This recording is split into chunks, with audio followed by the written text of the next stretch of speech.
Hello, hello. It is great to see you, and welcome back to another installment of MSP Success Spotlight.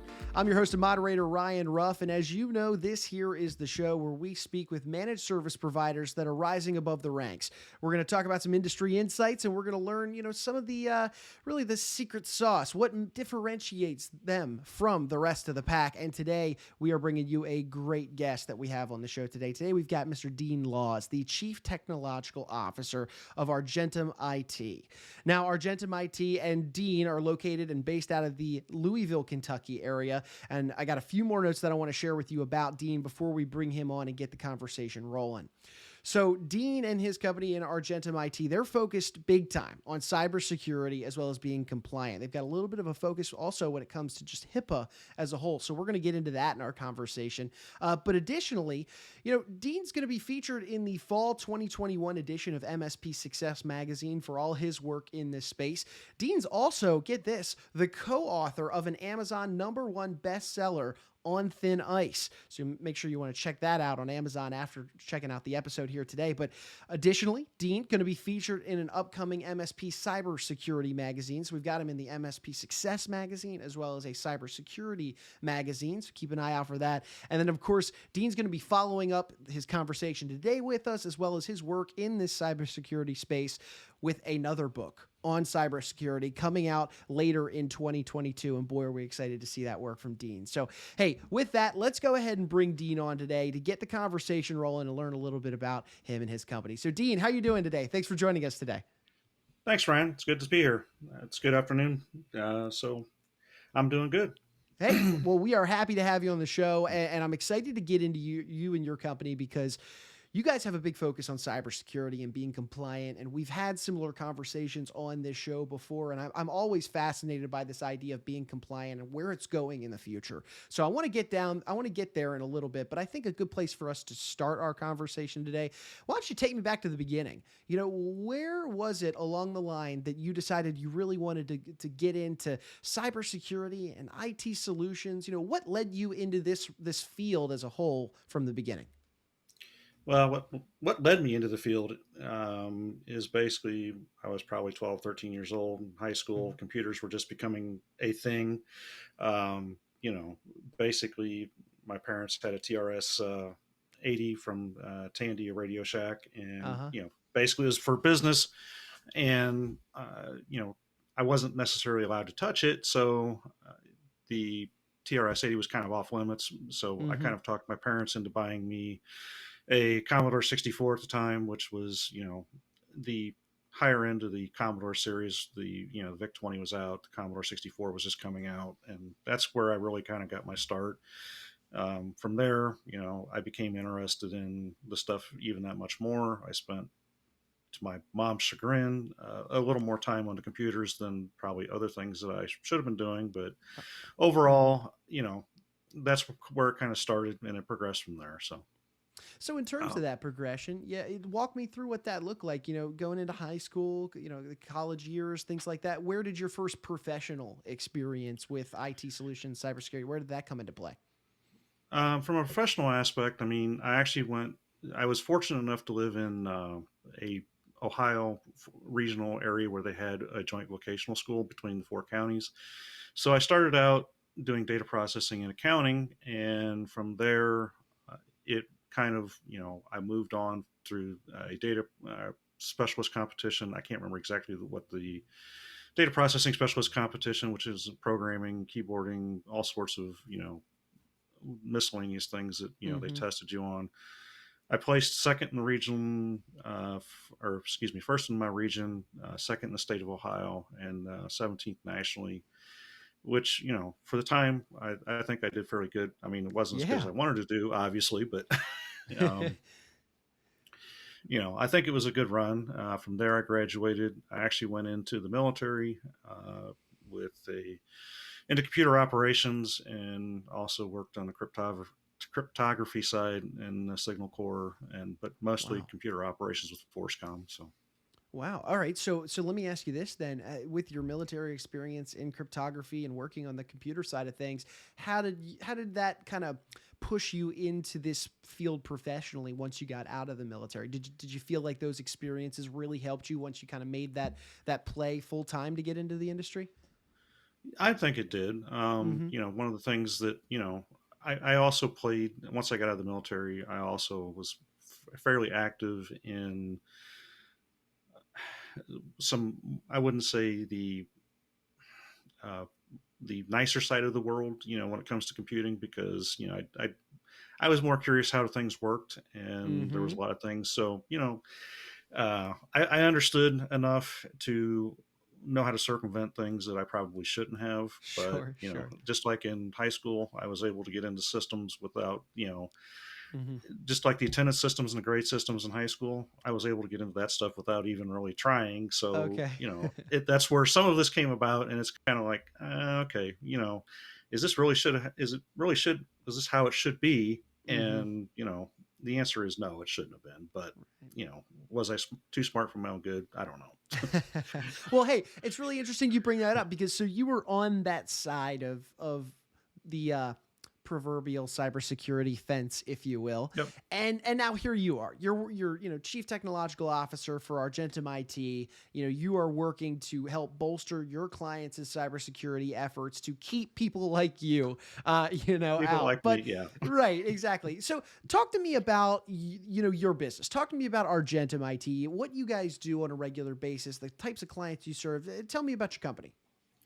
The clients, I mean, we serve clients anywhere from 4 to 5 users all the way up to, one of our larger clients is close to, 400 or 500 users. And, the reality of it is no client is too big or too small to have an incident with cybersecurity, whether it's ransomware, phishing, whatever the case.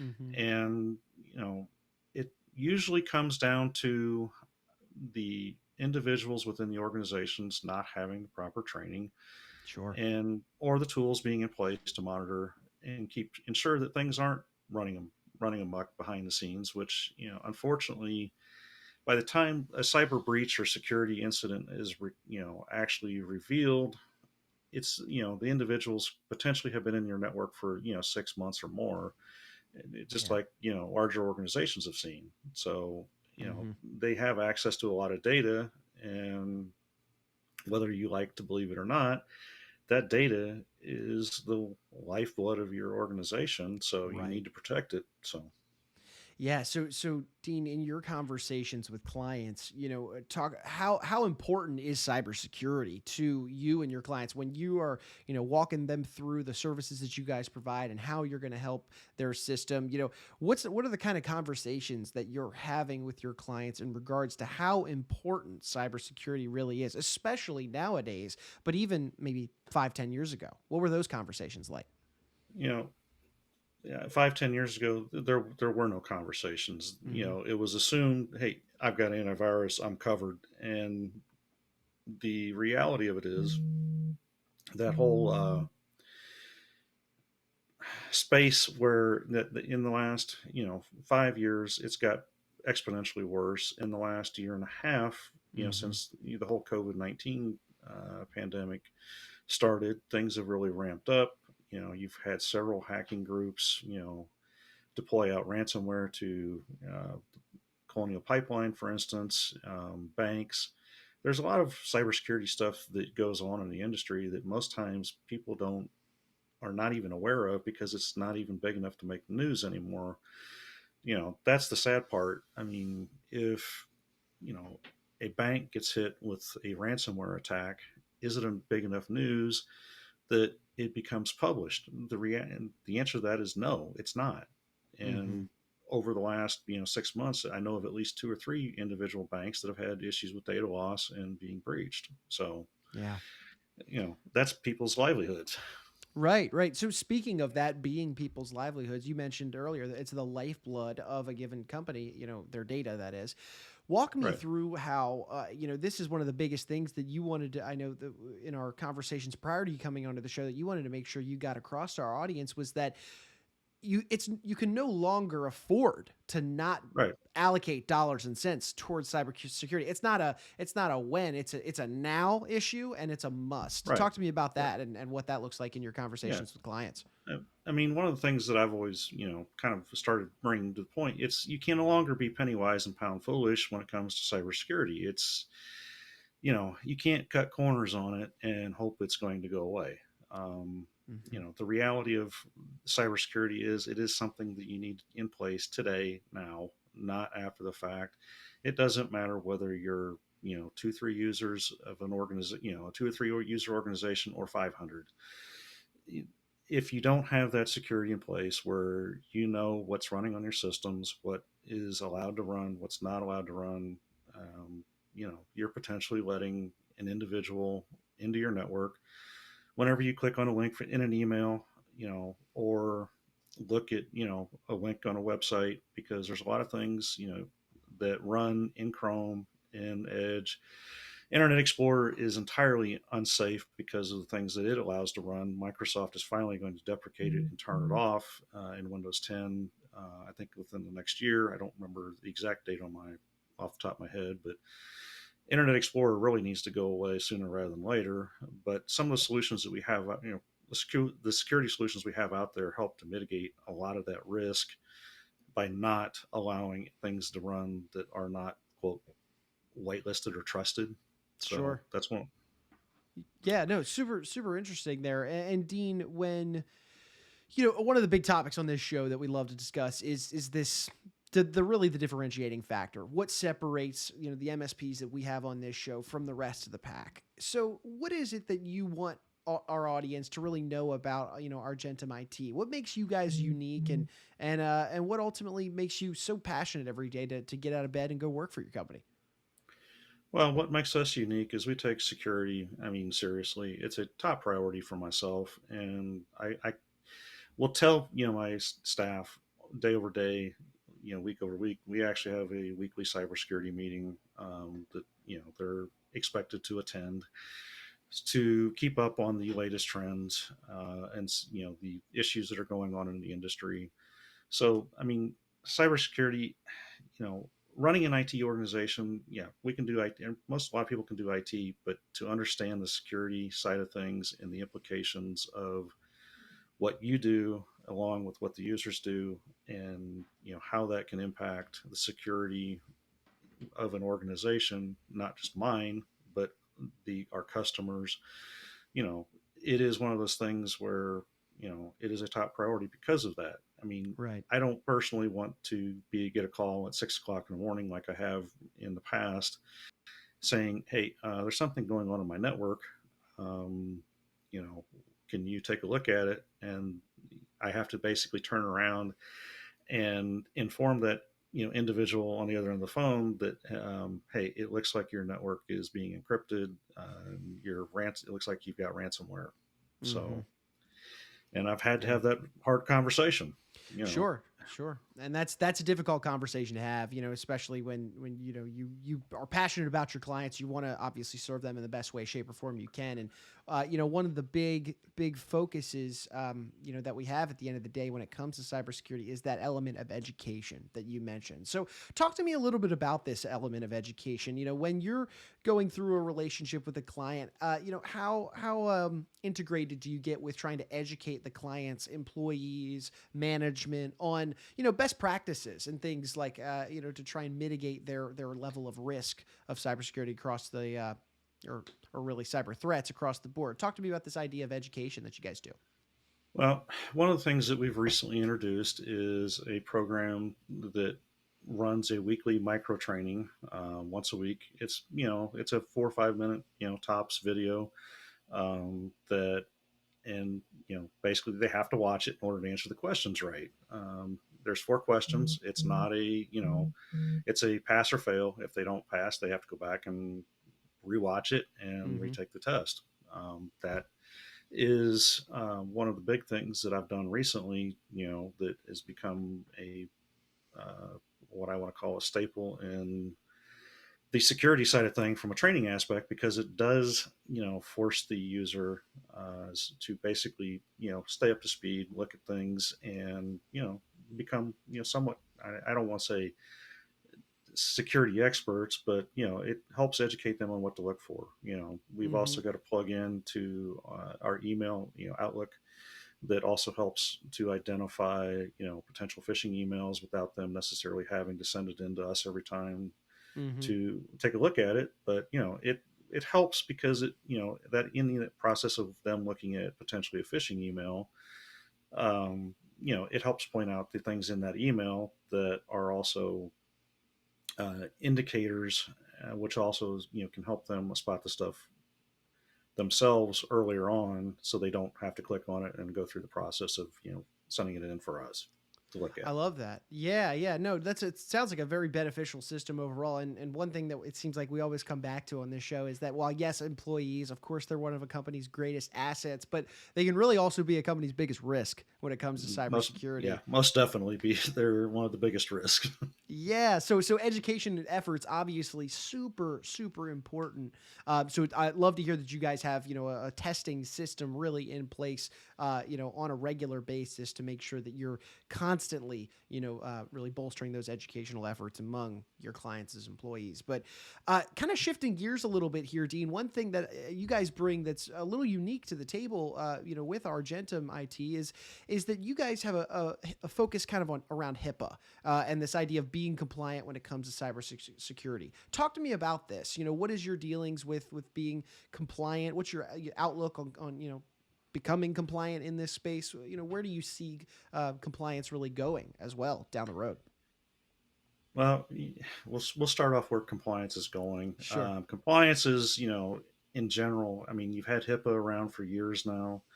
You've had FINRA. You've had, you've had PCI certifications and compliance, and there is a multitude of compliance. You got SOX. You've got, I don't, I could probably go on forever with all the different compliances, but what I see coming, which is probably a good thing for the MSP industry, is the compliance and aspect and verification of the MSP industry. There's a lot of MSPs out there that, one, probably couldn't verify that they truly understand compliance, let alone, be able to, provide it. Mm-hmm. So that's where one of the things that we kind of specialize. I mean, in the compliance side of things, security is a, one of the major things, but there's a lot more things that typically deal with compliance. HIPAA, the data has to be encrypted when it's Mm-hmm. at rest. There are organizations out there that say, well, I've got all these PDFs with, potential uh, client information in it with social security numbers and everything else that's wide open on the internal network, and that is not a compliant system. I mean, that data has to be encrypted, it has to be logged. You know, you have to know who's had access to that data, and there's a lot of smaller businesses out there that, I've found, from a medical benefits as well as, financial, from retirement plans and stuff. A lot of the smaller organizations, they turn a blind eye to it. They say they're compliant, but the reality of it is that they're not. And if they were to ever be breached, there's a lot of liability to the organization and the people that run the organization. And most of those organizations will be out of business in, less than 6 months typically. Sure. Sure. That's the sad part. It doesn't take that much to get compliant. It just, Mm-hmm. they Well, just that need to being take it seriously.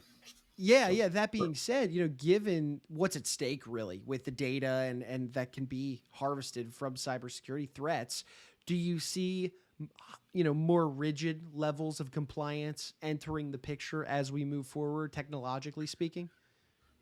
I do, and that's Mm-hmm. where, I think the MSP industry, is going to be forced into a situation where, technically we are not liable if an organization is, not compliant, but, I think there's going to ultimately be a requirement for us to probably report those industries, and, if they fail to want to fail to comply, which, I can't say that's for sure, but, based on what I'm seeing, the legislations and everything else that are going on, in the Hmm. U.S. right now, my guess is you're going to see, basically MSPs being kind of having to be the police, you know, of the IT industry for the smaller businesses, which is going to put us in some of an awkward position because, a lot of small MSPs are typically, a million, 1.5 to, $1 million in revenue, and they're not large Sure. businesses either. So, Hmm. that puts a lot of burden on the MSP industry, but Yeah. ultimately it's going to happen, I think.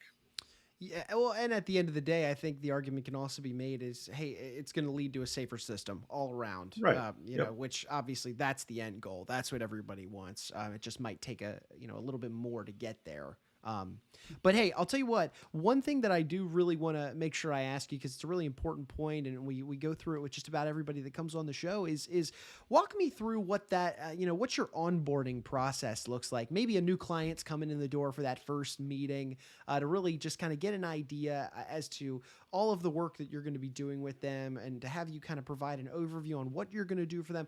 Talk me through what that onboarding session, that discovery process, that meeting, what does that look like from the new client's perspective? The discovery process is kind of straightforward. One, we take a look at the current equipment, the current environment, the PCs, servers, if they're still using servers on site, if they're cloud based, typically we look at all the applications just to, we don't do a deep dive into the applications, but we like to know what's going on in an environment before we, commit to doing anything, much like, a doctor, examining a patient for the first time. Sure. Hey, we're going to run tests, we're going to do, diagnostics, we're going to, do an audit of all of your systems to understand what it is that, that's potentially wrong with our patient. um, Mm-hmm. you know I would like to say that, we walk in and typically don't find anything wrong, but, unfortunately that's not the case.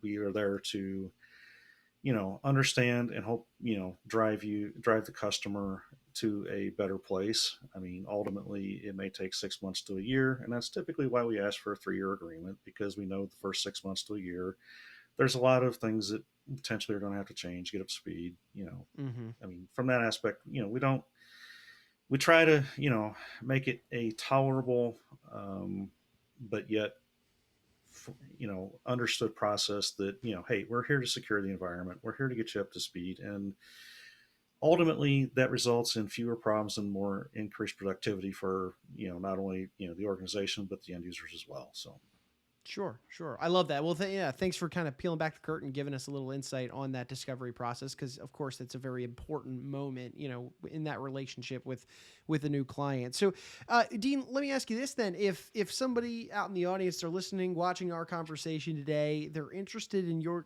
work in cybersecurity, becoming compliant, maybe they're even based out of the Louisville area or the greater Kentucky area for that, and they're interested in kind of just continuing this conversation with you. Maybe they're interested in jumping aboard like a free consultation with your company. yeah. How should somebody go about doing that?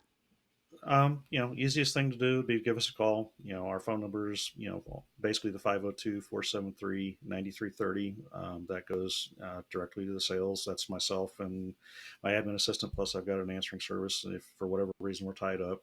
Or you can go onto the website, argentumit.com, and /free consult.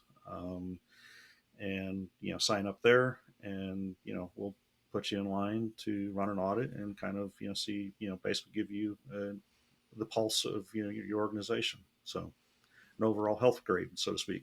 Sure, sure. Dean, anything else, maybe that I didn't ask you before we bring our conversation to a head today in regards to your work in cybersecurity, the really the measures that you take with your clients to reinforce and bolster their systems. Is there anything I didn't ask you that you wanted to maybe share with us today? Well, I mean, one of the things that we have a very, you know, I don't want to say, very thorough process on is, a lot of organizations look at EDR, which is, endpoint detection and response. We try to, cut it off before it even starts to spread. And that's one of the reasons we believe in a zero trust policy. We want to know, like I said earlier, kind of, I believe in zero trust, and that basically does not allow stuff to run that you know we're not aware of. Sure. So if you click on that link in your email, if you click on a download and try to run it, it's going to require if it's something that's known, it's going to run. It's going to it's going to be no big deal. Mm-hmm. But if it's a piece of malware, like an incident I had previously with one of my customers, they were on their corporate network. They opened up their personal email, and they were moving, so they were expecting an email from their moving company. But what happened when they opened up that email? They clicked on the link, and 12 hours later, the entire corporate network was encrypted with ransomware. So, Man, that's one of the reasons we believe in zero trust. So. Gotcha. And quite a principle to kind of bring into the forefront of your agreements, your work with various clients. And I'm sure on the back end, they're thanking you for securing their systems. But hey, Dean Lause, we so appreciate you being with us today, kind of peeling back the curtain, sharing, you and your work with Argentum IT and the clients that you guys serve throughout the Louisville, Kentucky area. And look, Dean, we appreciate you being here. Appreciate you kind of sharing your wisdom on this, on this topic. And hey, hopefully we'll have you back on for another episode down the road. Okay. I appreciate it. Thank you for the time, Ryan. Of course. And hey, look, we want to take one final moment here to thank you, our audience, of course, for jumping aboard the episode with us today. As always, if you like the content, you enjoy the conversation today, please like the show, comment on it, subscribe on whichever platform you're checking us out on, and then, of course, share this information with friends, family, business owners that you think would benefit from these conversations. Dean Lause and his team at Argentum, boy, they're doing some great stuff in the cybersecurity and compliance space, really serving their clients well, bolstering their security systems as a whole to try and mitigate those risks that can come down the road. There's a lot of great conversations that Dean has with his clients to really ultimately bring their systems to a better day and age. So that being said, for Mr. Dean Lause, I'm Ryan Ruff saying so long, and we thank you guys so much for jumping aboard today on MSP Success Spotlight.